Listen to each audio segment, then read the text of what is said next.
desactivarle igual la transcripción y eso. Sí, no, Porque si no, ok.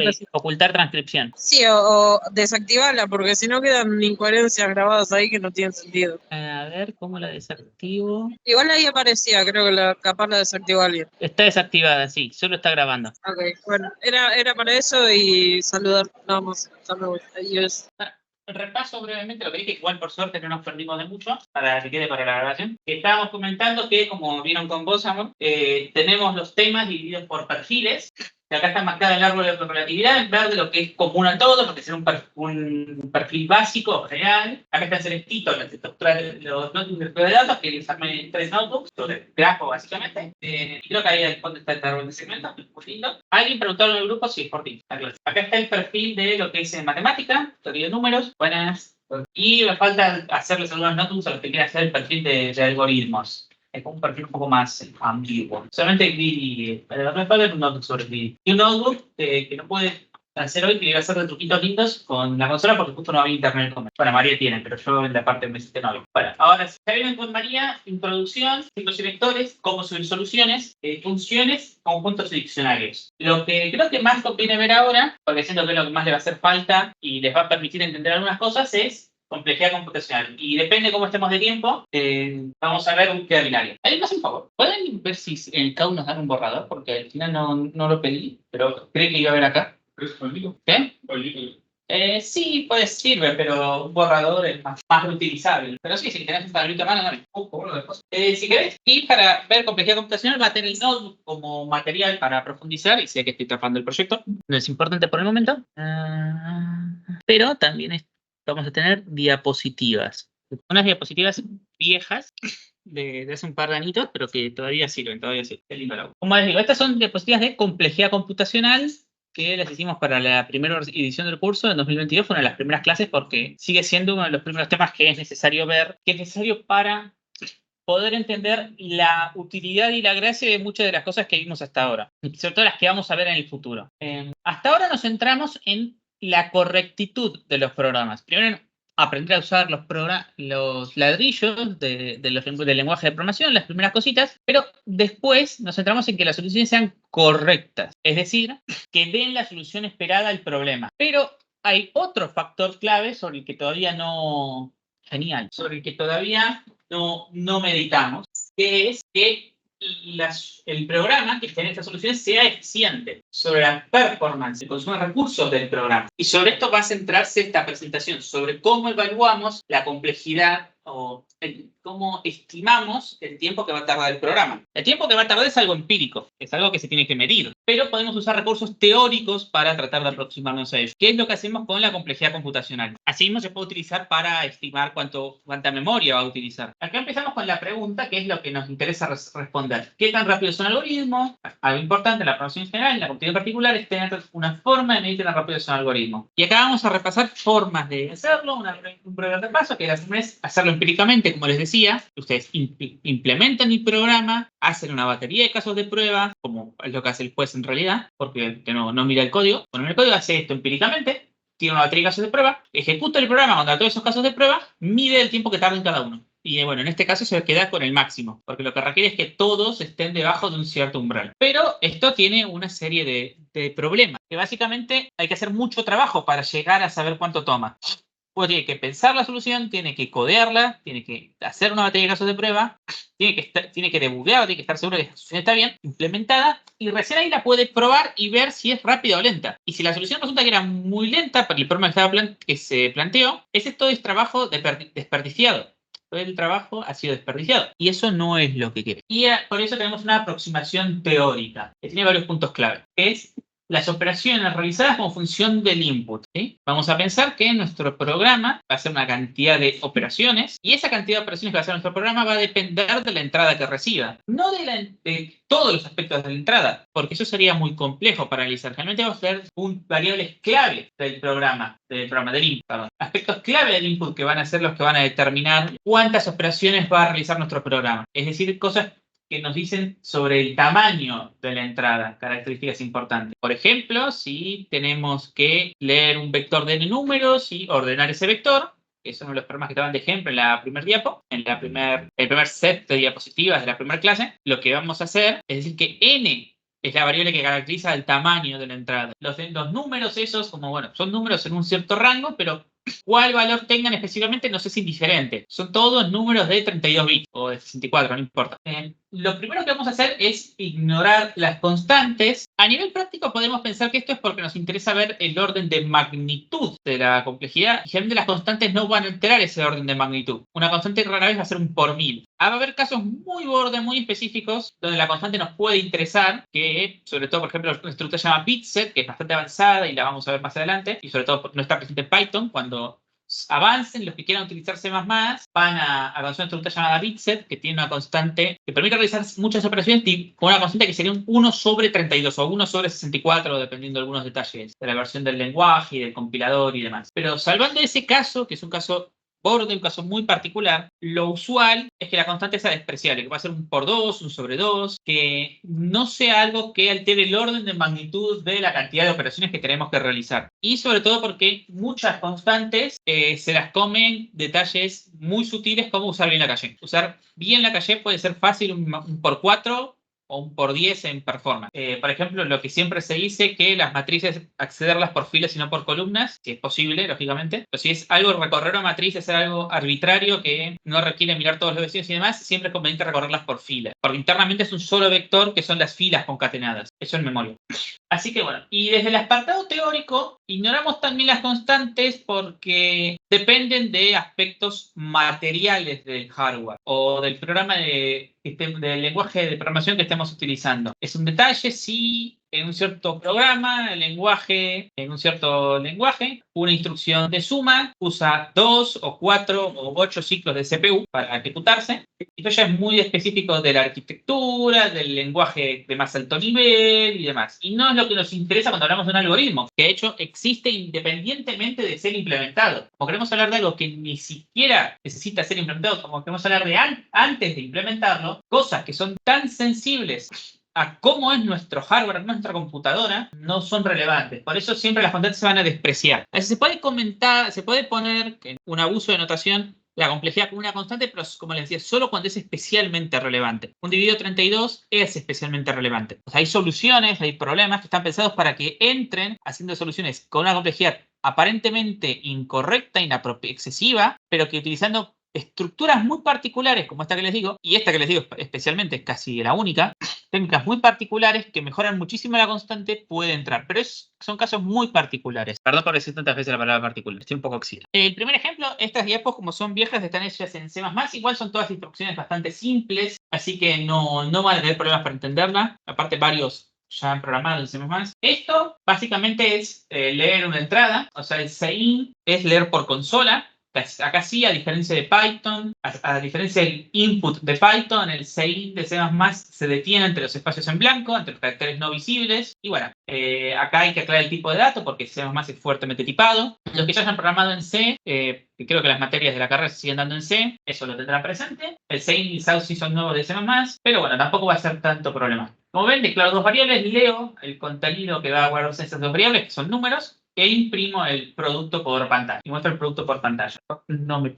Acá podemos ver tres operaciones y, de nuevo, estamos trabajando en este caso con números de una longitud constante, porque al ser tipado estático son números de 32 bits. En arquitecturas más viejas el int se llama más de 16 bits, detalle. Pero bueno, números en un rango acotado, que no es que pueden crecer tanto que la longitud del número sea algo a considerar. Entonces son tres operaciones atómicas. Declaro NIM, leo NIM, multiplico NIM, que de nuevo, como son enteros de una longitud acotada y chiquita, el producto es constante, está ya implementado en el procesador, lee por consola, y calcula el producto y lo imprime. Son todas operaciones constantes. Son todas acciones que requieren un monto constante de operación. Y son cosas atómicas. Fíjense que son todas una línea. Eso lo vamos a anotar como O de 1. O significa cota superior. 1 es como todas las constantes son iguales, cuando querramos decir una constante es 1. Y la O quiere decir, la O grande, la complejidad de esto es menor o igual a 1. Es decir, es menor o igual a una constante, es constante. ¿Hasta acá hay alguna duda? ¿Los que están virtual tienen alguna duda? Nadie tiene dudas hasta ahora. Fenomenal. Todo bien, todo bien. Bueno, el siguiente ejemplo son los ciclos. ¿Cómo es la complejidad del ciclo? Acá no, declaramos n num suma, leemos n. Bueno, miren que este programa lo que hace es leer n números, calcular la suma e imprimirla, ¿correcto? En un suma, leemos todos los números, los vamos acumulando en la variable suma y mostramos la variable suma con el contra barra n, que es el carácter de fin de línea. Es el carácter especial de fin de línea. Porque el code de C++, a diferencia del print de Python, por defecto no termina la línea. Es mucho más de bajo nivel C++ en ese sentido. Y en todos los sentidos. Bueno, lo que incorporamos en este caso, como ven, la sintaxis del por sí es significativamente también distinta entre C++ y Python. Pero bueno, esa es una dinámica que en lenguajes más modernos piensan los ciclos siempre como iterar algo. En este caso, y por eso tiene algo que me genera algo iterable, que son todos los números en un rango, como es el range de Python, y el C++ y lenguajes más viejos, como C++, más viejos no, de más bajo nivel, como C++, Java, o bueno, les comento porque ahora lo he estado usando un poco para el trabajo Solidity, lo que piensa en el ciclo for, no como recorrer elementos de un algo, que bueno, también está el for each en C++, o sea, el iterar un elemento, un objeto iterable, pero lo piensan como ejecutar una instrucción inicial, verificar una condición, ejecutar un cuerpo, ejecutar un paso de transición, digamos, volver a verificar y así. O sea, como un ciclo while con algunos agregados que sintácticamente, como muchas veces vamos a querer hacer eso, lo escribimos todo junto en un ciclo for. Pero bueno, hay algunas diapositivas en las que hablaba de cómo el ciclo for se podía pensar como un ciclo while, con algunos detalles. Quizás no fue la mejor explicación, para mí era muy claro pensarlo así, pero creo que no fue lo mejor. Lo interesante es el ciclo for. El cuerpo del ciclo, fíjense que eso de 1, son operaciones constantes, es una lectura y una suma, y el ciclo se ejecuta n veces, el cuerpo se ejecuta n veces. Entonces la complejidad va a ser la cantidad de veces que se ejecuta el ciclo por que se ejecuta el cuerpo del ciclo por la complejidad del cuerpo del ciclo. Puede ocurrir, en casos, yo diría amortizado, ¿sí?, donde uno tenga que ser más minucioso, porque en realidad la complejidad sería la suma de las complejidades del cuerpo de los cuerpos en las distintas iteraciones. Puede pasar, y vamos a ver ejemplos, y los que quieran hacer también, por ejemplo, un ejemplo muy lindo, donde tengo que tener cuidado con eso. Que de hecho llega a que la complejidad sea mejor de lo que uno pensaría inicialmente. Y bueno, como el ciclo se ejecuta n veces y el cuerpo es constante, n por 1 es n. Así que esto es O de n. El orden de magnitud es menor o igual al de n. Que nosotros queríamos la cota más ajustada, pero bueno, el menor o igual realmente nos va a dar garantía. Acá tenemos ciclos anidados, tenemos n y m, hacemos for i de 1 hasta n, j de 1 hasta n, y imprimimos el producto. Esto sería más o menos infinitas tablas de multiplicar con números de 1 hasta n por 1 hasta n. Lo interesante es esto. Tenemos un ciclo exterior que se ejecuta n veces, el cuerpo es un ciclo interior que se ejecuta m veces y el cuerpo de ese ciclo interior es constante. Entonces va a ser n por m por 1, la complejidad. O sea, n por m. Ahora la pregunta, ¿hasta ahora quedó más o menos claro? Vimos cómo saber la complejidad computacional de cosas dentro de todo básicas. De instrucciones básicas, de ciclos y de ciclos anidados. Entonces, si tengo un ciclo, contra ciclo, contra ciclo, tengo que hacer el producto de todo. ¿Qué es? Usamos la complejidad computacional. ¿Cómo uso la complejidad computacional para antes de programar? O sea, pensando en mi algoritmo, saber si está bien orientado y saber si va a entrar en tiempo. Dice, como el límite se nos indica en tiempo y no cantidad de presión. Lo que es lógico, porque lo que uno puede medir empíricamente y es razonable y contempla, y es más fácil de decir sin tener que formalizar excesivamente y que sea confuso, es el tiempo de ejecución. Está bien, ahora uno se vuelve sensible a detalles, quizás uno no quería evaluar, como usar la calle. Son las cosas de la vida. Por eso, en general, uno dice que las cotas están puestas para que un programa correcto, una resolución correcta, uno diría que son ajustadas, y hay que tener mucho cuidado con cosas como usar en la calle, o sea, las constantes, y que son cotas relajadas, si una solución que la complejidad es correcta va a entrar cómodamente siempre. Bueno, dice, nos importa cuántas operaciones se realizan por segundo, porque queremos pasar de operaciones totales aproximadas a tiempo. Dice, usuarios que puede hacer entre 100 y 400 millones de operaciones por segundo. Esta cota, esto es un detalle importante, esto está hecho para C++. En Python diría entre 50 y 100. Python, operaciones individuales las hace más lento que C++, porque al ser tipado dinámico y un montón de cosas, hace usos más ineficientes de memoria y no es compilado, tiene menos margen para hacer optimizaciones. Pero supongamos entre 50 y 100. Esos son detalles más sutiles. Esto es orientativo.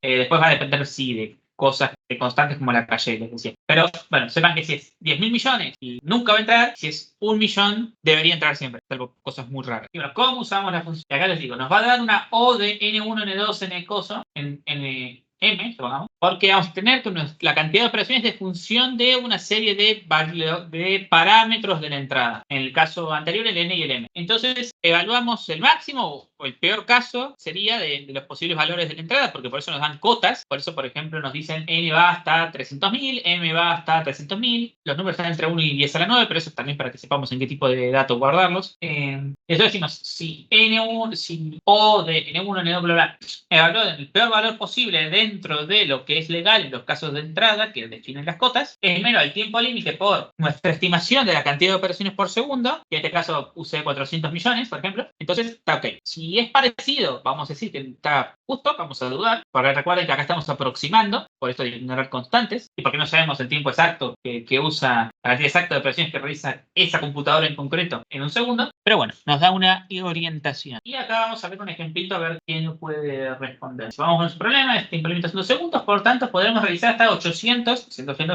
millones de operaciones. A su vez, las variables interesantes que incluyen el problema, que influyen en la complejidad, son N y M, con las siguientes cotas. Acá les voy a dar un ejemplo de algo que es excesivo y algo que es correcto. Si nuestro nombre es N más M, entonces para el peor caso tomamos N igual 100.000, M igual 100.000, resulta que la complejidad, que la cantidad de operaciones que se dicen es alrededor de 200.000, que es claramente menor a 800 millones, a 100 millones, y entonces sería una solución que entra en tiempo. En cambio, si la complejidad es N por M, en el peor caso nos va a dar 10.000 millones, 10 a la 10. Muchas veces las cotas, cuando sean números grandes, se las van a dar en notación científica, o algo que parece notación. Entonces acá diríamos que 10 a la 5 por 10 a la 5 es aproximadamente 10 a la 10, que es mucho mayor que 800 millones, que es 8 por 10 a la 8. Entonces, esto nos va a dar límite de tiempo excedido como veredicto, como error. ¿Se entendió? ¿Se entendió cómo lo usamos? ¿Se entendió para qué usamos la idea de complejidad computacional? A ver. Bueno, ahora vamos a ver un ejemplo con funciones. De nuevo, si alguien no entiende lo que hace el código, díganme, no hay problema, pero estimo que es un código bastante básico, no usa nada que sea muy característico de C++. Una función que suma los divisores, ahí me comí el int n, y bueno, quedó, es una cosa así. A los que estén usando Python ahora están más naturales, que calcula la suma de los divisores de n, y lo hacen O de n, ¿ven? Y tenemos un ciclo for, que es desde 1 hasta un n dado, computa suma de divisores de n. De hecho, inicialmente era pensar poner suma de divisores de i, pero justo en este caso, la complejidad va a ser mal. ¿Cuál es la complejidad que dirían ustedes que tiene este código? Sí, el programa entero. ¿N cuadrado? N cuadrado, sí, correcto. Si querés desarrollar vos, ¿por qué llegaste a esa conclusión? Es como poner el for de suma divisores dentro del otro for. Correcto, sí. Entonces queda, porque la función en sí es O de n, el cuerpo del ciclo queda O de n y se ejecuta en M. Bueno, acá les dije que había un typo porque en realidad iba a ser suma de divisores de i, lo que tenía más sentido, pero con un poquito de álgebra vemos que iba a dar lo mismo, porque suma de divisores de i es O de i, por tanto la complejidad total sería O de la sumatoria de los números de 1 hasta n, o sea, sumatoria sobre i de i igual 1 hasta n de i, y no sé si lo saben, pero esta es una fórmula que les va a ser muy útil, sobre todo los que vean aparte de matemáticas, porque van a tener que tener nociones buenas de combinatoria, van a tener que tener más o menos buenas de combinatoria, como les digo ahí, la sumatoria de i igual 1 hasta n de i es igual, esto es exactamente igual a n por n más 1 sobre 2. Díganle que se sube. Veo que hay una persona en WhatsApp preguntando si ya empezó. Avísenle que quizás no le llegó la notificación, pero sí está en el canal en la que ya había programado María, que se repite siempre. Si quieren una forma de pensar esto, es que acá van a tener 1 más 2 más n, y acá lo suman, n más n menos 1 más n menos 2 más 1. Esto igual va a ser igual a n más 1 más n más 1. Esto n veces, entonces queda igual a n por n más 1, pero esto es la suma por 2, igual a la suma por 2. Entonces n más 1 sobre 2 es igual a la suma, sub n, digamos. Eso como un ejemplo lindo para pensar. ¿Esto lo entendieron? Sí, pero ¿cómo se deduce esta forma? Le digo. Sí, es una forma en la que uno lo puede deducir. No sé si llegan a verlo más o menos bien. No, pero creo que ahora lo van a ver un poco mejor. Esta es una forma en la que pueden deducir esta fórmula. O sea, porque digo que S es igual a esto y le sumo otro S, que es igual a esto, S sub n, digamos. Entonces 2Sn es igual a esto. ¿Qué? Sí, disculpe. Pero bueno, n por n más 1 todo sobre 2, quedaría un n cuadrado más n todo sobre 2. Ignorando constantes vemos que esto es O de n cuadrado. No, creo que no lo dije todavía, pero se puede ver que la suma de cosas opera como el max. Pensémoslo así, si estamos ignorando constantes, ser menor o igual a la suma de dos cosas, si hay una que siempre es mayor que la otra, es ser menor o igual al max, si hay una que domina a la otra. Y en este caso, obviamente, n cuadrado domina a n. Bueno, y acá un par de detalles. Crear o copiar un vector b tiene complejidad del tamaño de b, ese contenido a su vez son otras estructuras, se deberá el coste asociado, por ejemplo, ver el coste asociado. Por ejemplo, que una matriz de n por m tiene costo n por m. Crear o copiar, etc. Ahí es así, es una función que es un poco más críptica viéndola desde Python, porque no hay iteradores. Hay otros más generadores, que es parecido, pero no son punteros a memoria, como en este caso. Pero sí tenemos sorted, la función sort, que le damos un vector y nos lo devuelve ordenado, bueno, un iterable y nos lo devuelve ordenado. O las lists de Python tienen el punto sort, así que a términos prácticos sirve igual. El ordenamiento que está implementado siempre en el lenguaje va a ser el mejor ordenamiento conocido y el mejor ordenamiento posible, de hecho, el mejor ordenamiento por comparación posible, que es O de n log n. O en este caso tamaño de b por log del tamaño de b. Comparación. Si a su vez comparar dos elementos no es constante, bueno, pongan multiplicado por el costo de comparar, ¿sí? El costo del tiempo necesario para comparar. Y la función reverse, que en Python podemos pensar que tenemos un reverser, que le pasamos un iterable y nos los devuelve en orden de iteración inverso, es O de el tamaño del iterable. El tamaño de copiar de estructura es el tamaño de las cosas que contiene. Después cola y cola de prioridad, que son estructuras que son útiles, pero que no están en Python estándar. Ese es un motivo para usar C++ en algunos problemas, más allá de que sea mejor performante. La biblioteca estándar de C++ es muy rica en estructuras de datos. Es más rica que la biblioteca estándar de Python. Python, algo que no nos sirve en competitiva, pero que sí sirve en la vida real, en la vida usual, por aplicando una comparativa que me gusta, es que tiene un gestor de paquetes mucho más práctico. Entonces va a ser muy usual que si yo no tengo una estructura de datos que yo quiero, que me resulta ocupada, en ese momento hago pip install librería genérica que tenga eso y la uso. De hecho, va a haber quizás en el repositorio universal de Python 100 librerías que implementen, quizás no tantas porque una vez que hay una que la pega no hay mucho incentivo a hacer más. Pero eso hace que en el Python estándar, que es el que van a tener las competencias, o sea, aquello que pueden importar pero que no pueden usar pip, no pueden instalar cosas más allá de la propia instalación de Python, no esté. Es el set y map, estos no son el set y dict de Python. Bueno, acá iterar, una dictio, que tampoco es una estructura que tengamos en Python. Y ahora un ejemplo. ¿Cuál creen que es la complejidad de esta función? Fun de n, si n es 0 retorna 1 y si no retorna fun de n-1 más fun de n-1. Este es un caso lindo para pensar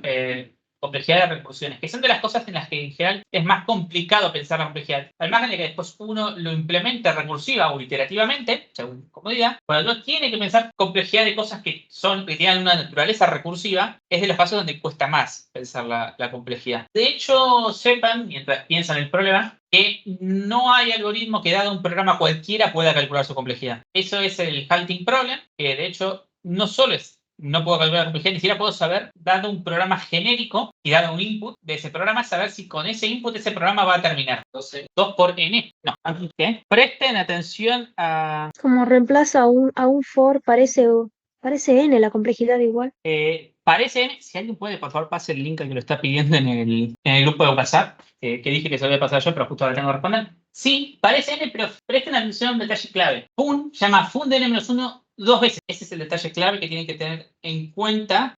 ¿Quiere decir que es log n? No, de hecho es al revés, en algún sentido. Ah, no, porque como las dos caminos me hizo pensar en el árbol binario. Y cada vez que eso pasaba era log n. El árbol, lo que tiene es que el árbol binario, si tiene n nodos, la altura va a tener log n, va a ser log n, entonces acceder a una hoja va a ser O de log n. Eso es correcto, bien pensado. Pero acá pensarlo al revés. Acá, ¿qué va a cumplir el rol de la cantidad de nodos y qué va a cumplir el rol de la altura? Buenas. Bueno, acá justo llegaste, estamos pensando en un ejercicio. ¿Alguna idea de complejidad computacional tenés? Bueno, pues muy bien. Sí, entonces después, o mirá las diapos que está todo, o el notebook que está subido material, o si no, después ahora acercate y preguntar. No hay de qué. Y bueno, te digo, la complejidad de la siguiente función. ¿Cuál estiman que es? Esto es muy importante porque este es algo que puede hacer que un programa que piense que va a andar flama explote por tiempo de ejecución. Sí. Sí. Acá una forma que tienen de verlo es pensar en el árbol de recursión. Que fíjense que, a ver, escribo así, ¿se ve? Sí. Bueno, n va a llamar a n-1 y este es a n-1, y este va a llamar a n-2, y n-2, y este va a llamar a n-2, y llama de nuevo a n-2, y este llama de nuevo a n-3, n-3, n-3, n-3, n-3, n-3, n-3, n-3, y esto, aunque no es una demostración formal, bueno, se pueden probar que este árbol está bien hacer la parte inductiva de generalizarlos, y es una demostración formal. Pero una vez que nos creemos este árbol de llamadas de la función, vemos que la cantidad de llamadas crece exponencialmente. El paso de n-i se llama 2 a la i veces, ¿sí? Y bueno, la sumatoria de todo esto va a ser 2 a la n más 1. O sea, 2 a la n complejidad. La cantidad de operaciones es una cantidad de hojas. Bueno, sería. No, la cantidad de operaciones es la suma de la cantidad de nodos en todo el árbol. La cantidad de nodos. Claro, lo que pasa es que acá, como se duplica en cada paso, es dominante la última capa. Porque recuerden que 2 a la n es igual a la sumatoria de i igual 0 hasta n menos 1 de 2 a la i. Esto más 1. ¿Está bien lo que estoy diciendo? No. Si agrego desde 0 no es necesario el más 1. Para esto para n mayor estricto a 0. Sí, está bien. Bueno, esto creo que les acabo de hacer un pequeño spoiler, pero viendo lo que vimos recién, considerando lo que pensamos para la función de recién, ¿cuál es la complejidad del siguiente código? Ahí, acá lo escribí bien. For int igual 1, y menor o igual a n, y más, code, y flechita, full day. ¿Qué? No. O sea, tengan presente que la función tiene complejidad 2 a la i, que es lo que vimos en el paso anterior. En el paso anterior vimos que full de i tiene complejidad 2 elevado a la i. Acá es un ejemplo donde yo le decía que tengan cuidado con pensar la complejidad máxima del cuerpo del ciclo y multiplicarla por n. Eso muchas veces vale, pero hay veces donde hay que mirar cuidadosamente la suma de cada ejecución del cuerpo del ciclo. No es una variable del input, así que i en el programa general no puede aparecer en la complejidad, porque no es parte de la entrada. Dicen que la complejidad se expresa en función de características del input. Acá, esto está sacado de contexto, pero este fragmento, el único input que recibe es n, este fragmento de código. Todo lo demás es variables propias del programa para procesar ese input. Recuerden eso, la sumatoria de las potencias de 2 es la siguiente potencia de 2. Me hace pensar en 2n, pero creo que sería lo mismo, porque al final es n. Bueno, cuando pero aparece no una constante multiplicándolo, sigue siendo n.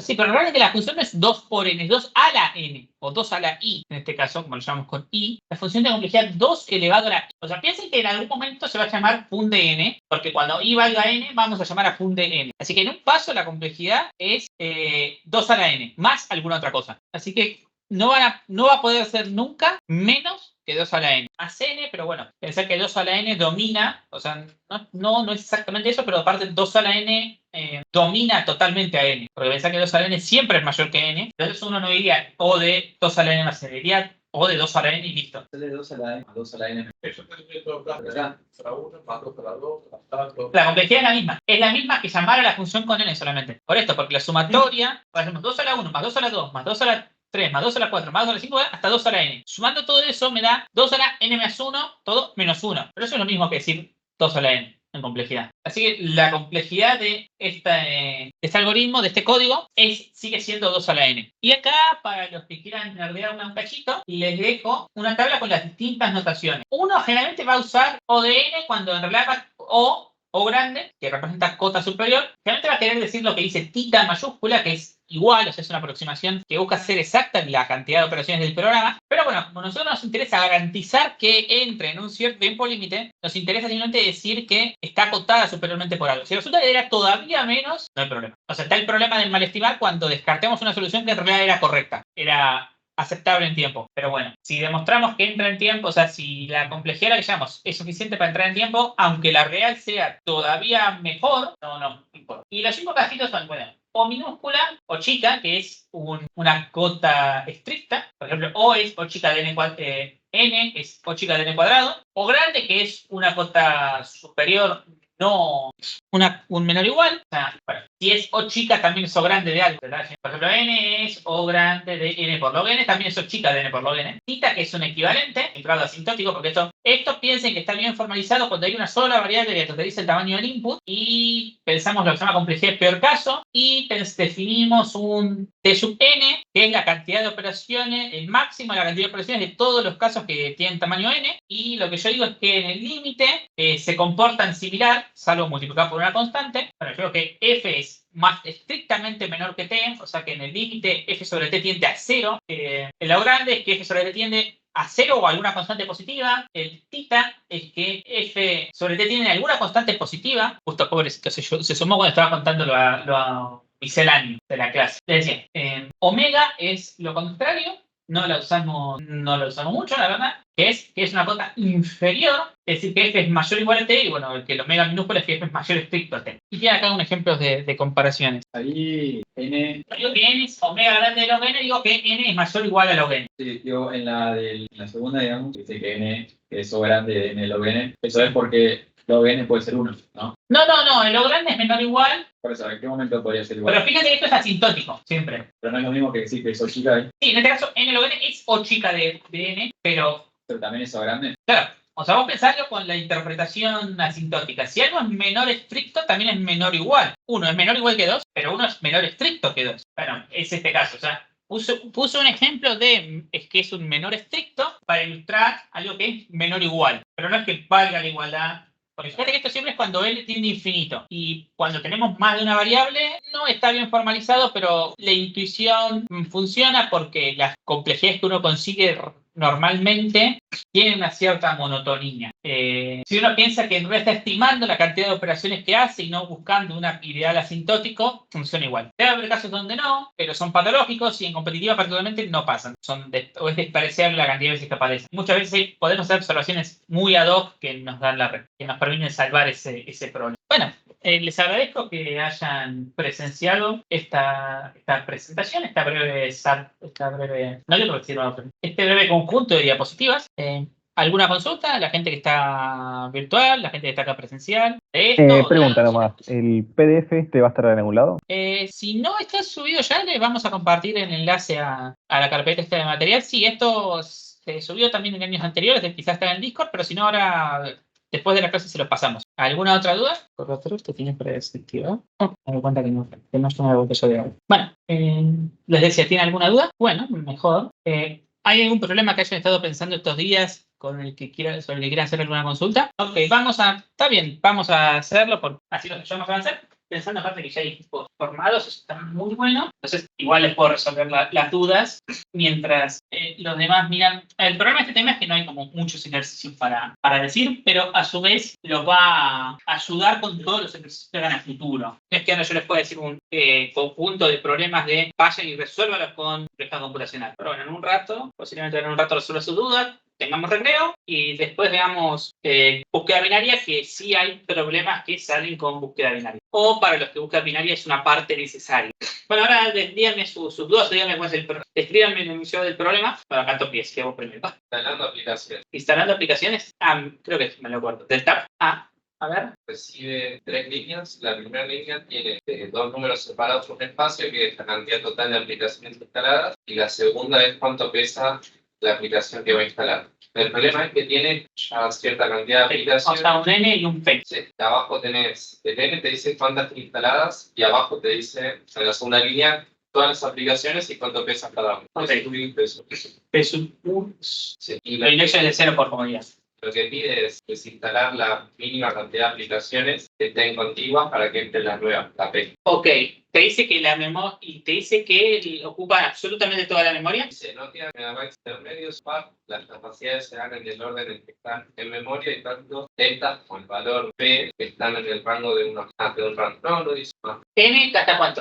Está bien, 5 de 4. ¿Hasta ahora llegaste a pensar algo? Empezar desde el comienzo hasta que supere el tamaño de la aplicación P y después volver a recorrerlo entero cada rato y quedarme con el que menor subelemento reino que O sea, vos harías algo así como R es igual a N, inicialmente, por I range N es igual 0 por J in range, empieza en I y termina en N de nuevo, S más igual P sub J y, bueno, este vamos a llamar, como lo podríamos llamar, porque acá está bien pensarlo con que el swing siempre dice, pero no, así que vamos a sumar, decir PA y S es mayor o igual a PA, R es igual a 1000 entre R y J menos I más 1, break. ¿Algo así es lo que vos pensaste o entendí mal? El break es en la comparación cuando ya superó al APA. Claro, sí. Sí, está bien. Sí, Acá haciendo como el Visual Studio Code, pero en Pizarro. Bueno, este es un ejercicio lindo para pensar complejidad, ¿no? ¿Qué complejidad creen que tiene esta solución? Esto es O de n, esto es O de n ejecuciones, es O de n cuadrado. Y bueno, se habrán dado cuenta, pero bueno, n cuadrado va a ser 2.5e9 y 8e8 es bastante menor que 2.5e9. Conclusión, no entra aquí, ¿verdad? ¿Tenían 2 segundos? ¿Qué? 2 segundos tiene. Sí, creo. Dijiste vos 2 segundos, ¿no? No, del tiempo no. Bueno, pero claramente este problema no está pensado para que la solución sea O de n cuadrado. O sea, como es menor o igual, va a ser O de n cuadrado, pero queremos una mejor cota que n cuadrado. Existe una solución O de n y una O de n log n. Las dos listas, las dos hay, dependiendo del contexto, sirven. El problema era que vos tenías la cantidad de aplicaciones. ¿Era? ¿N que era? N es la cantidad de aplicaciones instaladas. PA y P es la siguiente aplicación que querés instalar. Y P0 hasta Pn-1 son las aplicaciones que... Sí, en el orden en el que están instaladas. Sí, porque querés eliminar la menor cantidad posible. Entonces solo querés... Y la aplicación que querés instalar tiene que ser un rango de memoria conjunto. De hecho, eso es poco realista, pero vos querés instalarla en un bloque contiguo de memoria. No querés tener fragmentación en tu disco. Y la solución esa n cuadrado es... Básicamente, fijo cuál va a ser la primera aplicación que voy a borrar y miro cuántas tengo que borrar si empiezo con esa. ¿Sí? Por eso es fijo i, que es el principio, recorro j, que es donde voy a terminar, la última inclusive, que puede ser desde la propia i hasta n-1, y recorro. Para saber cuál es la primera, tienes que ver cuál es la que pesa menos que la que vas a instalar. ¿Qué? Para ver cuál es la primera que vas a borrar. Pero vas a instalar una sola. Te vas a borrar. Claro. Pero te dicen que no hay memoria libre. Por eso, pero vos primero te fijas cuál es la primera que vas a borrar y después cuántas. Claro, sí. Por eso, para saber la primera, te fijas cuál es la primera que tiene... No, porque vos podrías borrar una sola, que si esa pesa más que la que querés instalar, borras una sola y sos feliz. Vos para ver, vas viendo de cada una... Vos iterás todos los posibles inicios. Es... Por eso recorre n, por eso esto es n cuadrado. Preguntando. Claro, sí, está todo el tiempo recorriendo muchas veces. Sí, tiene que ser un bloque, ¿no? O sea, tiene que ser, sí, dijimos que es un rango, no hay una cantidad máxima porque te dice minimizar la cantidad de operaciones de aplicaciones preexistentes que haya que borrar para poder instalar esta nueva aplicación bonita. Sí, pero fíjate que eso es mejorás en algunos casos, pero te van a evaluar peor caso. 2 punteros. Sí, de hecho, una solución que es la más óptima, que es ODN, se hace con una técnica conocida como 2 punteros, una ingeniería, una licenciatura y media ingeniería para darse cuenta que hay que borrarlo el pizarrón antes de girarlo para no romper todo. ¿Cómo se llama la técnica de ODE? Se llama 2 punteros. Y ahora la voy a... Y al final le tomaríamos el Claro. Una forma en la que lo podríamos hacer, la gente de la llamada ve el pizarrón, más o menos. Mazo. Ok, voy a tratar de escribir un poco más grande. Si fuera un código más grande, quizás lo escribiría en vez de código. Tendría que acercar el pizarrón un poco más. Tal vez podamos verlo medio nítido porque yo lo veo opaco. No sé los demás. ¿Mejora? Ahí lo puse en primer plano para todos, pero... Ahí no se ve, ya, pero... Bueno, solo para evitar que los que estén viendo a distancia o cosas, o los que después vean la grabación se pierdan mucho, voy a hacerlo en VS Code. Clase 1105-2024. Esto es manía mía, no se preocupen. Vamos a llamarlo aplicaciones.py, ¿está bien? Bueno, nosotros tenemos un N que es... Está compartiendo el Google o el Chrome. Ah, cierto. Que yo había configurado para no compartir el VS Code. Dejo de presentar un momento y ahora comparto aplicaciones.py. Bueno, N y P mayúscula van a ser es igual a list, creo que sí, list map input split. Y ahora, bueno, P minúscula es list map input.split. Y veamos cuál era la solución que habíamos codeado hasta ahora. Voy a hacer claramente un ligero y no tan ligero zoom. La pucha, yo no quiero que se me haga zoom en mi computadora. Bueno, no hay mucho que hacer. Si apretás en las hojitas, creo que te cierra. ¿Qué? Si apretás en las hojitas, en las hojitas de la izquierda, creo que te cierra el explorador. Control velar. Sí, eso sí, pero no es ese. Quizás es que la configuración de pantalla hace que nunca se vea siempre bien. Que no es un zoom que sea el ideal, no importa. Entonces la solución que habíamos dicho es tenemos un R igual a N por in range N. Es igual 0 por j in range y n, p sub j y s mayor o igual p, r igual 1000, r, j menos i más 1, un rango donde los dos extremos están incluidos. Break. Esa era la solución que teníamos. O sea, esto es similar a lo que vos hiciste, ¿no? Solo que posiblemente con nombres más cortos. Y quiero que el r sea el mínimo entre lo que yo ya tenía y la nueva posible solución. ¿Por qué borrar? Sí. O sea que el peor caso borro todo. O sea, esto supone que creo que te lo garantiza, ¿no? El enunciado que es que si borras todo entra, ¿no? Ok, creo que asumamos que sí, porque si no lo aclara en el enunciado, supongamos que sí. Entonces lo que yo digo es que para cada posible solución, que es cuando encuentro un J tal que el ranguito de I a J suma más que... Pensé que ustedes un rango que empieza en I, termina en J e incluya J. Yo los dos extremos. La cantidad de elementos es I menos J más 1. Esa es la cantidad de aplicaciones que borraste, porque borraste desde la I hasta la J, incluyendo la J. ¿Sí? Y ahora les voy a enseñar un truquito que después hoy quería, que quizá lo haga en el recreo, plasmarlo en un notebook, que es guardar las cosas en archivos, por ejemplo, y cómo usar comandos sencillitos de bash, que los pueden ejecutar en el notebook, que los pueden ejecutar en WSL o en sistema consola de bash, y que en la competencia van a poder ejecutar porque va a estar en Linux. La competencia se hace siempre con imágenes de Linux, justamente por este motivo. Por ejemplo, sería, el nombre es lo mismo, pero por ejemplo, ejemplo 1.in, generalmente van a decir a.py, a1.in, así vamos a decirlo así, a1.in. A ver, dictame un ejemplo, o el ejemplo del enunciado, el problema. ¿Qué ejemplo tiene? Sí, dame un ejemplo. 30, 24, 18, 2013. Bueno, este no sé si es el más interesante, pero... Y a ver, ¿tenés otro a mano? 10, 1, 50, 20, 30. Ok, y el primero da 1. Bueno, fíjense que acá, primero en BC Code, pueden ejecutar una terminal acá al costado. Y esto es lo que les quería mostrar. Python 3, aplicaciones.py, a1.i. No necesitan ejecutar, no necesitan, como les digo, copiarlo a mano el ustedes pueden pasar con este comando una entrada. Y de hecho uno puede tener scriptitos un poco más sofisticados que hagan un montón de cosas. En C++ sí, pero lo que vas a hacer es compilar el programa. Ahora tenés un ejecutable, y entonces llamás el ejecutable y le pasás el int. Sí, yo uso. En la competencia va a estar Python 3. Si no me equivoco, puedes hacer, de hecho, hasta le podés medir el tiempo. Y acá va a ser una aproximación medianamente realista. Como ven, estos ejemplos son despreciables. Fíjense, toma 0.039 segundos. Toma 39 o 32 milisegundos. Pero para ejemplos más grandes, obviamente, ¿qué?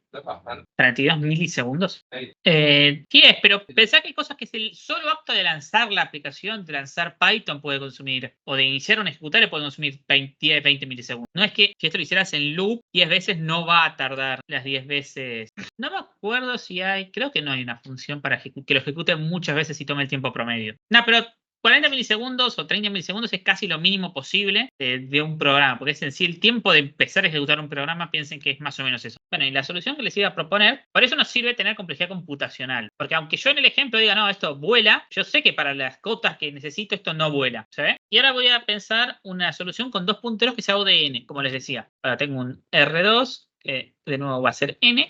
Y acá lo interesante es que yo voy a ir recorriendo el límite, voy a iterar sobre el límite final, podría ser sobre el inicial, da lo mismo, y yo voy a ir corriendo el último límite, porque fíjense esto, yo sé que si empiezo antes, empiezo después, necesariamente termino igual o después, no puede ser que termine antes, ¿verdad?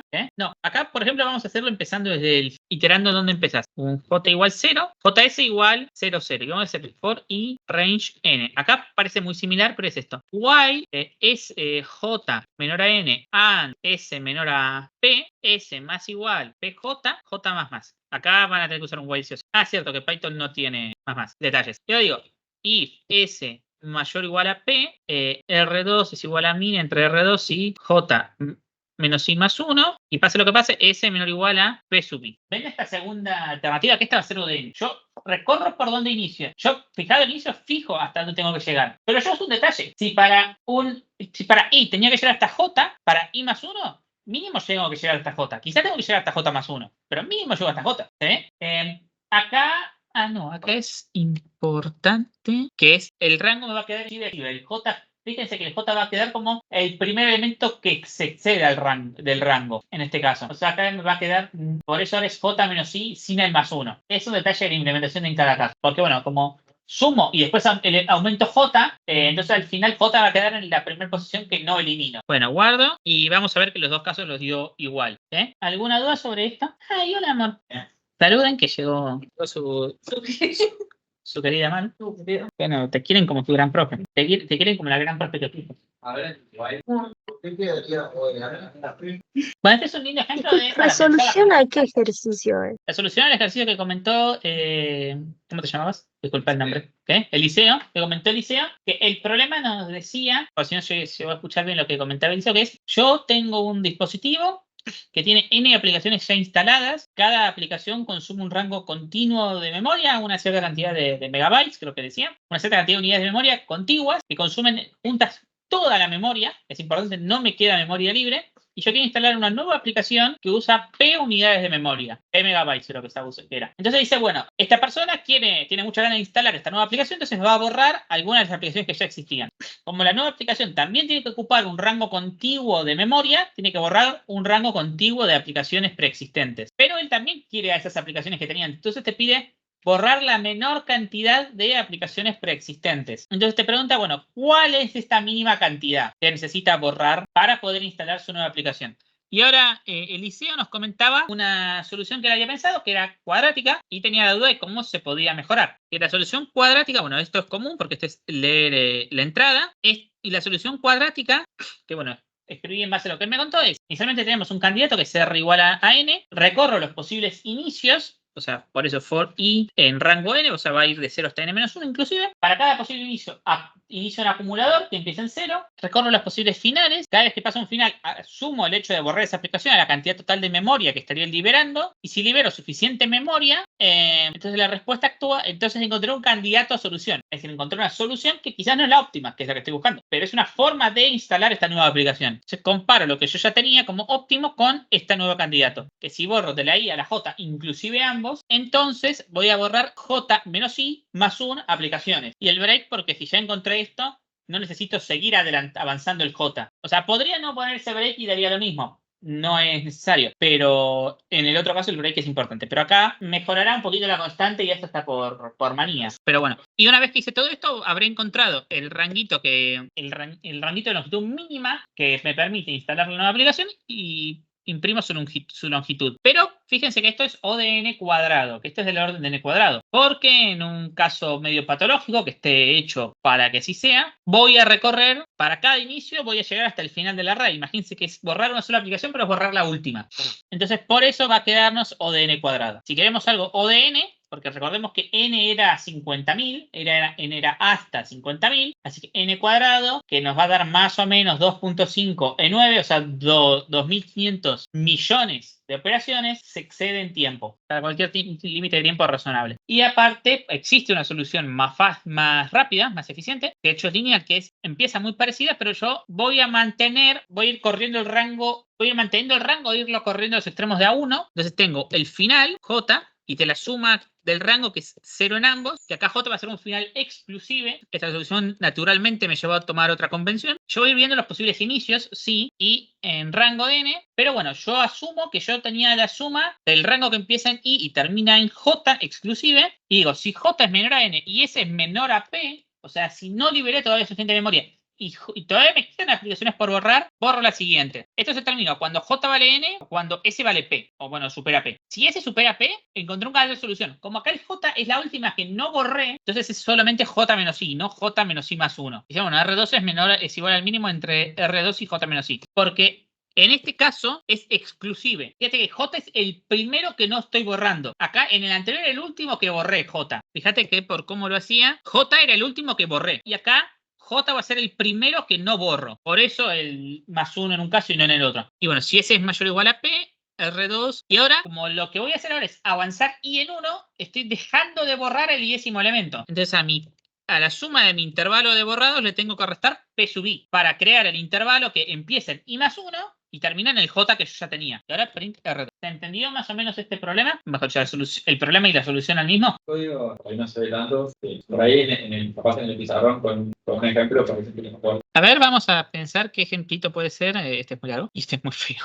Este es muy patológico porque justo es borrar el último elemento y es la única opción. Este es el del PDF, ¿sí, largo? Bueno, vamos a pensar en lo 10, que P es igual a ¿cuánto? 100. Y me volvés a dictar los números. 42, 5, 50, 42, 5, 50, 50, 10, 10, 1, 50, 20, 24, 24. y 8, y 3. Bien, que supongo que será, no sé, este y este y listo. Pero la solución que podemos pensar, más allá del detalle implementativo, es esto. Yo voy a tener un ranguito y actualmente tengo un rango y tengo I0, J0, entonces voy a estar pensando en el rango IJ.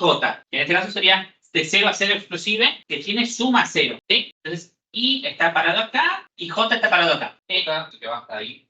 J en este caso es el que, no, J es el que sale desde I en adelante. J es el, fíjate que esto va a ser I, claro, J es donde termine, y de hecho es el primero que no borro. Por eso, el rango que empieza y termina en 0 es vacío, no borro nada. Entonces, bueno, inicio el ciclo. Si quieren pongo, no sé si prefieren que muestre el código, pero quizás tenga sentido. Inicio el ciclo. Fíjense, yo voy a buscar un J, voy a ir a avanzar J hasta que, mientras J sea mayor a N y S menor a P.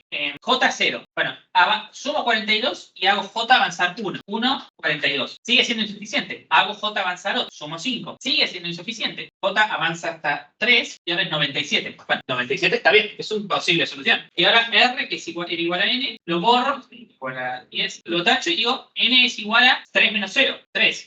Profe, no entra todavía 97. Ah, cierto. No sé por qué en mi mente era mayor a... No iba a intervenir, pero Sí. preferí, dije, no entiendo el problema. Sí, Mejor no digo nada. es insuficiente. Entonces tengo que avanzar J menor a 4, 107, ahora estoy bien, sí, me hace algo más 0. Y entonces R ahora es 4, porque el menor entre 10 y 4 es 4. Ahora fíjense, I está parado acá y J está parado acá. ¿Sí? Es este rango inclusive, exclusive. ¿Sí? Bueno, ahora tengo que avanzar I en 1. Pero antes de avanzar, borro este 42, dejo de borrar el 42. Por eso el resto P sub 0, es un I. Entonces ahora tengo un 65 si hago bien aritmética de primaria. Ya registraste los anteriores, los siguientes y te quedan ahí. Claro. Ah, me encanta. Entonces, J ahora va a valer, pero fíjense, volvemos al while. J es menor a 10, S es menor a P. Entonces, aumento J en 1, el 5 más feo del mundo, 66, no importa, porque igual lo voy a dar borrar ahora. Sigue siendo menor, entonces J tiene que seguir avanzando, J a 7, y ahora borro el 50, entonces será 16. Esto me sirve, pero es de 1 a 7, tengo que borrar 6 aplicaciones. Fíjense, este es 5, el 50, el 10, el 1, este otro 50. Entonces, esto es 6, 3, 4, 5, no, esto es 5. Hicimos mal. ¿Está bien? Pero Entonces acaba un 6. 0, 1, 2, 3, 4, 5, sí, esto es 6. Ah, debe estar en 5 y yo puse 7 mal. Ah, sí, te decía 5. Sí, Dije sí, que era un 5 feo. sí, Después lo borré, puse 7. Bueno, pero 5 igual es mayor que el 4 que yo ya tenía. Entonces no hago nada. O sea, comparo y me da que me quedo con el 4 que tenía. Ahora tengo que avanzar el I, 2. Pero tengo que restar ahora este 5, que ya no lo borro. 11. Convenientemente, acá ya no tengo que avanzar más el J por ahora, porque igual me sirve. Pero 6 menos 2 es 4, que es lo que yo tenía. Me servía hasta ahí. Igual para directo y vas a volver a avanzar el Claro, avanzo el I, que ahora va a 3, y ahora saco este 50. Claro, esto se cayó feo, ahora es 61. El J, dijimos, está parado acá. Fíjense dónde estoy. Parado acá y acá. Avanzo el J en una unidad, va hasta el 7, sumo 20, 81. Pero sigue siendo menor que 100. Yo tengo que avanzar otro, tengo que ir hasta el 8, que suma 30. Y así de nuevo tenemos 111, ¿sí? Estando acá. Pero de 3 al 8 hay 5 elementos. No quiero borrar 5 presiones, ya podía borrar 4 solamente. Entonces, bueno, avanzo el I y ahora esto se va a 101. Borra el 100, ¿qué te puede? ¿Mejor? Bueno, 101 es mayor que 100. No necesito avanzar el J más. Pero 8 menos 4 es 4 y yo ya tenía una solución con 4. ¿Sí? Entonces, sirve, pero no mejora. Ahora avanzo el I hasta el 5. Dejo de borrar el 1. O sea, lo saco de mi rango de interés. Y ahora tengo 100, lo cual es lo apropiado. Pero este rango me sirve un montón. Porque de 8 a 5 es 3. Entonces ahora esto lo estoy tachando para que veamos cómo fuimos encontrando mejores soluciones. Ahora pasé un 4 a un 3. Que ahora, spoiler, sabemos que es la mejor. Pero bueno. Y así lo dejas hasta el final porque capaz encontrás una mejor. ¿A J lo moviste? Bueno, está acá. J todavía no, porque no tuve necesidad. Ah. Ahora voy a tener necesidad. Ahora voy a borrar el I, voy a aumentar el I, va hasta 6. Ahora sí va a irse hasta acá. Y acá me queda 50. Ahora sí tengo que avanzar J. J tiene que irse a 9. 74. Claro, me queda 74. Pero no me alcanza, entonces J tiene que irse a 10. Aumenta en 18. Me va a 92. Que sigue sin alcanzarme. J tiene que irse, dije de 8 a 10. ¿Por qué haciendo las cosas así? Se va a 9. Entonces no me sirve. Entonces tengo que agregar la operación 9. Tiene que irse a 10 y me suma 23. Y se va a 115. Es 50, 74, 92, 115. Correcto. Es porque si es menor a 10 en realidad. Claro, pero ahora vale 10. Pues estaba en 9, entró, aumentó, vale 10 y ahora ya nunca va a entrar. No importa lo que valga ese. Bueno, ese ahora sí es mayor a P, pero borro de 6. Fíjense que acá borro. Ah, claro, acá debo tener todos los índices corridos 1. Hay 11. Ahí se le ve. Te habré dictado mal al out of range. Hicieron preocuparme por mi capacidad de contar. Básicamente aquí sería el show interporta, me ayuda un poquito a no tener que dar la vuelta completa. El ejemplo es sin el 20. ¿Este 20 de acá? Sí, el ejemplo. Claro, entonces 50, 24, 18, 23. Sí, está bien. Ahora Bueno, el punto es que pueden ver que tengo que borrar 5. No me sirve. Bueno, avanzo el i. Pero si ya está mal el pozo, no. Pará. Te van a dar mal las cuentas. No. O sea, es que las cosas están bien. O sea, era un par de dice que mentalmente estaban mal, pero la suma estaba bien. O sea, el estado, actualmente ahora el estado es consistente. Sí, pero ahora no si vos le sacas el 20, tenías 115, te va a dar 95. Sí. Está bien. Bueno, pero el programa no se gasta en hacer muchos especiales. 95, ahora estoy en 7. No puedo entrar al while porque J no es mayor que N, pero tampoco entro al if. Este chequeo es la clave. O sea, lo que vos querías decir, María, es como que a ese if S mayor o igual a P, ponerle un else break. Eso es el chequeo que intuitivamente hiciste. Lo que decía ponerle un else break, lo cual estaba bien, porque efectivamente ya no he encontrado soluciones candidatos a solución. Pero bueno, 7-11 no me sirve. El 8-11 me quedan en 95, me quedan en 65. No me sirve.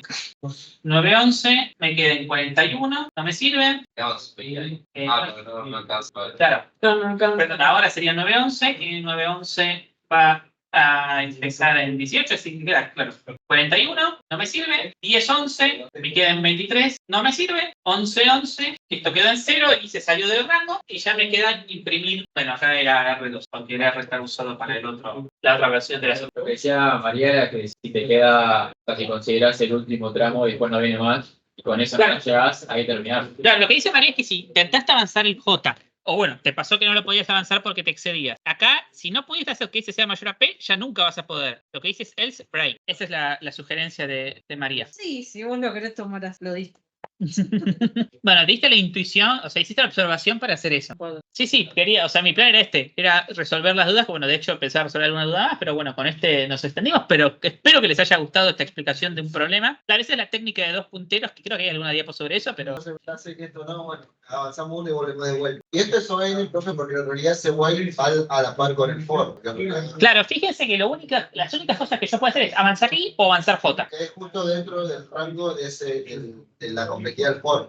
Claro, esto es lo que se llama análisis amortizado. Yo digo, bueno, puede ser que algún paso del I tenga que avanzar mucho el J, pero yo sé que el J a lo mucho avanza N veces. Que es dentro del rango del for mismo. O sea, no tiene una suma a la complejidad del for mismo. ¿Puedo repetirlo? Lo que yo digo es, pero no por ser dentro del rango del for, sino porque vos sabés cuántas veces vas a hacer una acción en total. Y como te interesa la complejidad total, entonces decís, bueno, el I avanza hasta N veces y el J avanza hasta N veces. ¿Qué es lo máximo que puedo hacer? N cosas, porque tengo N cosas para hacer. No puedo hacer más porque nunca retrocedo. Por eso uno puede decir que independientemente de cuánto me tome cada iteración puntual, que puede haber iteraciones que tomen mucho, el total va a ser chiquito. Porque yo puedo dar una cota sobre el total, que es que J no va a avanzar más de N veces. Es un ciclo de 1 a N sobre algo que en promedio es O1, porque el amortizado total es ON. Entonces, bueno, el total nos queda N más N. N. Igual que iba hasta otra cosa y la complejidad hubiese sido N por M.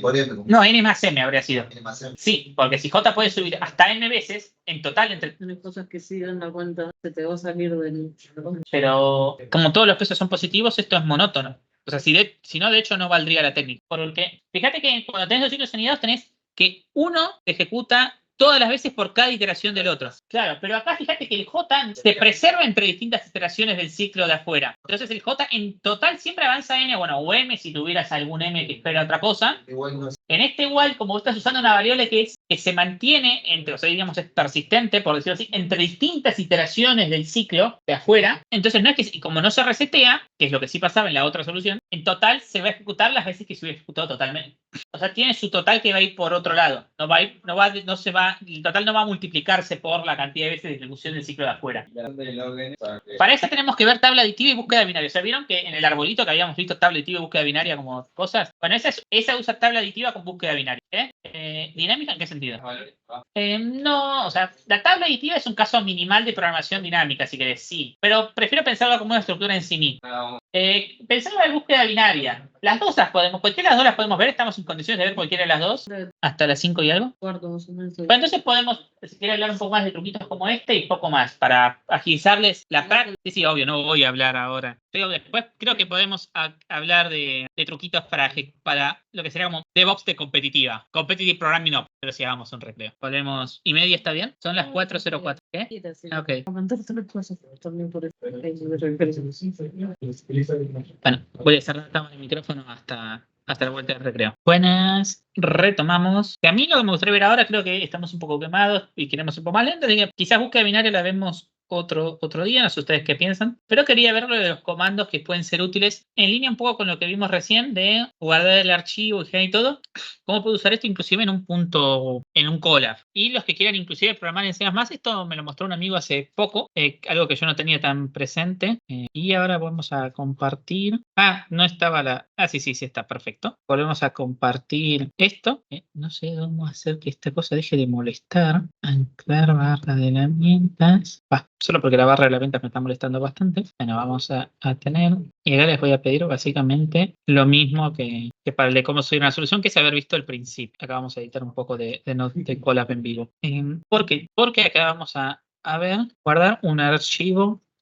Guardar el contenido de una celda en un archivo. Este es un comando, puede ser un magic word de Colab, que es write file, y por ejemplo, vamos a llamarlo, bueno, encima ahora tiene predictivo, genial. Podríamos llamar solución.py, y vamos a usar de ejemplo el código que le vamos a llamar con nombres genéricos a .py para que vean después del chiste de hacer esto. Porque de hecho acá vamos a ver después comandos que vamos a querer, que no tengo que dejar espacio, puede ser. No tenía que dejar espacio. Vamos a ver que en el directorio se crea un a.py, y eso es algo que el propio notebook va a hacer, no es necesario. Entonces yo, por ejemplo, ahora puedo hacer otro write file para los inputs, a1.in, y guardo el contenido de a1 y guardo el contenido de a2. Y ahora vean este código, que es a ver si anda, que es un scriptcito lindo de bash. Suerte para ejecutar todos los casos de prueba. Script de bash, ya sé que es un título un poco largo, pero bueno. Es por xin.in do. Bueno, acá va, el predictivo está equivocado, básicamente porque no es esto, sino es Python 3 a.py. Le paso esto, do, y acá vamos a ver que aparte nos muestre el contenido del caso. Creo que es cat x, Python 3 hecho, y van a ver ahora el resultado. Se ve cómo ejecutó cada caso, y de hecho en general lo que va a querer hacer es, separar la respuesta, el caso, respuesta. ¿Sí? Es muy parecido a un código que tenemos en el notebook. La única diferencia relevante en este momento es que si esto, por ejemplo, estuviéramos escribiendo en C++, lo que haríamos sería compilarlo y después ejecutar para todos los casos. Pero se ve como esto facilita mucho, ¿sí? Porque, de hecho, esto cuando lo ejecutan desde su computadora pueden guardar este script en un .bash, en un archivo .sh, y después hacer bash, archivo, y por ejemplo el nombre. Y eso les va a permitir, por ejemplo, acá supongamos que aplicaciones, ahora no lo llamo aplicaciones, para poder... Sí, pero Windows, por ejemplo, tiene el WSL, o sea, vos codeas bash, y podés abrir la consola desde un bash. Y eso llamás y si haces code. Y llamás a Visual Studio Code desde ese bash, va a abrirse en bash, o sea, en Linux. De hecho, fíjense que acá dice WSL Ubuntu 22.04. Esto está desde Windows, pero usa como backend el Ubuntu 04, un VM. ¿Me querés preguntar algo? Bash es un lenguaje de script que lo vas a ver para virtualización de hardware, seguramente lo ves, pero que puntualmente lo que nos interesa es que los comandos que vos le das a la consola de Linux. Lo que llaman lenguaje de script es un lenguaje para hacer cosas con el sistema operativo, cosas con archivos, no hacer tantos cálculos interesantes, pero sí acciones muy dinámicas. Por ejemplo, ahora haces un ram.sh y vos ponés este mismo código que vimos en la celda de recién, y ahora que me doy cuenta no estoy compartiendo el VS Code, pero bueno, no es terrible, solo que bueno, sin el signo de admiración, porque el signo de admiración es para que la celda de código la interprete como una celda por consola. No sé si Python tiene la capacidad de... El Colab ejecuta un kernel de Python que está hecho se corre desde un Linux. Colab no es en sí una VM. Colab está montado seguramente sobre una VM. Pero entonces yo ahora tengo esto. Entonces yo ahora puedo hacer bash un .sh y va a dar un poco feuchas algunas cosas. Bueno, acá esto les va a quedar muy feo si no ponen los fin de línea al final de los archivos. Algo que me pasa cada 2x3. Esto después lo pueden toquetear un poco para como les guste más, pero esta es una forma muy interesante de hacerlo. Y tener un script así durante la competencia les va a aumentar mucho la productividad.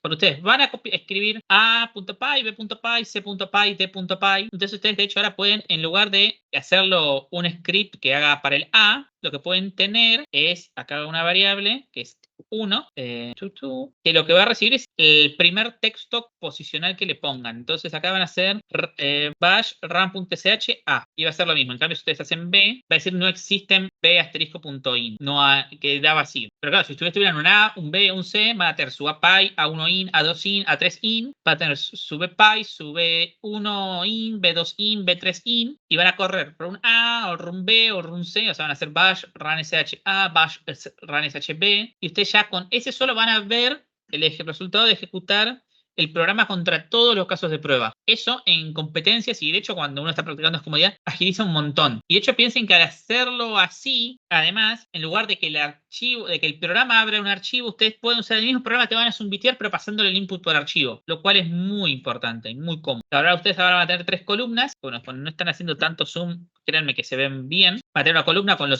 el directorio, una columna del código que están escribiendo y una columna de la consola. Después ustedes pueden, si quieren, tener la consola abajo, eso es una cuestión de preferencias. En el Teams hay alguna consulta, me están escuchando bien. Y hasta ahora, ¿qué les ha parecido esta explicación? ¿La ven útil?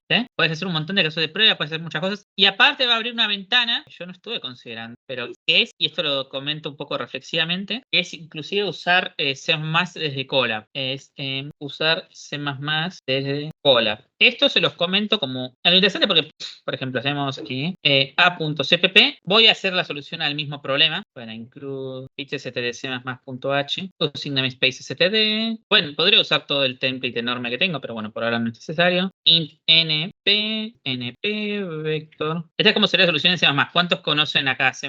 Entonces está bien. Int p n j i menor a n i más r igual a n. No, sería while j menor a n y s menor a p. Me está sugiriendo hacer las cosas muy compactas, pero no quiero por claridad. J más. Bueno, como se dan cuenta, detectó bastante bien que lo que yo quiero hacer es en el fondo el mismo código de antes. Y entonces ahora yo tengo esto. Ahora puedo hacer un G++ esto. Y si no me equivoco, hasta en la misma línea podría ser, quiero estar seguro de que no sé si es en la misma línea, pero en la misma celda quiero decir, que acá sí sería ./a. Sí, salvo que no couteo la... porque no está imprimiendo nada. De n, de p. Porque claro, a ver si poniéndolo en... No, pero es raro porque acá está bien. Bueno, voy a mostrar si imprime algo. Al final tal vez era que no estaba bien guardado lo anterior, no sé. ¿Les llama la atención esto? Y bueno, acá en el notebook les muestro mientras voy haciendo el notebook.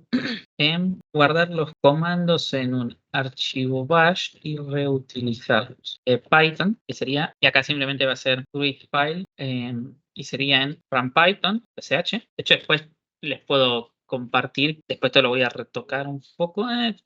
Puedo conectarme desde la otra y ya directamente mostrar que estoy conectado si tengo abierta. Entonces puedo mostrarles el script que usamos nosotros, OTER, que es el build.sh. Bueno, este es nuestro comando de compilación y este es nuestro comando de ejecución. Esto tiene los nombres así porque está hecho para C++. Para llamarse desde la consola de Gini, desde el comando de Gini, que tiene un comando específico, pero es lo mismo. Entonces sería wi-fi run cpp.sh, que acá va a ser, bueno, S1 y esto es S1.cpp. El DACM tuyo es básicamente, si ustedes quieren que haya comportamientos distintos en su máquina local y en el servidor, esto es para C++, pero la esencia es la misma. Tiene opciones de compilación o si tiene argumentos. Sobre todo opciones de compilación, para argumentos es más delicado si espero no. Y esto que van a ver que es casi igual, va a ser casi. Y ya de paso, esto fíjense lo interesante que va a hacer. Va a crear un punto print, porque ¿se acuerdan que les dijimos que pueden imprimir durante la competencia? Bueno, entonces que el script mismo genere un punto print con los contenidos es sumamente útil. Y esto sería casi lo mismo, solo que bueno, la línea de script no se usa y sería run Python, pongamos. Y acá en lugar de hacer esto, la única diferencia es python3.py y acá va a haber un punto .py. Y todos estos comandos, los siguientes comandos son tan basados en los utilizados por el equipo hinchabola en la última final mundial de la última ICPC World Final. Vamos a decir en la 47 ICPC World Final, porque esto si no va a quedar desactualizado. Y ahora ustedes pueden hacer un run Python runpython.sha y a ver si funciona bien. Fíjense, archivo A1i, el contenido del archivo, la salida, archivo A2in, y ahora me creo en al lugar, se habrá creado un aprint, que si lo abro tiene todo esto, tiene el código, tiene la salida de cada uno. ¿Por qué me interesa tener esto? Porque ahora yo lo mando a imprimir esto, supongamos que tengo un bug, mando esto a imprimir, yo puedo buguear en papel y mientras tanto un compañero mío escribe. Está bien, ustedes me van a decir, si no estamos con muchos problemas en paralelo, esto no va a ser necesario. Pero ya que les estoy explicando comandos útiles, comandos que podríamos decir como Competitive Programming Op, entonces está bueno comentarles toda la batería de comandos útiles.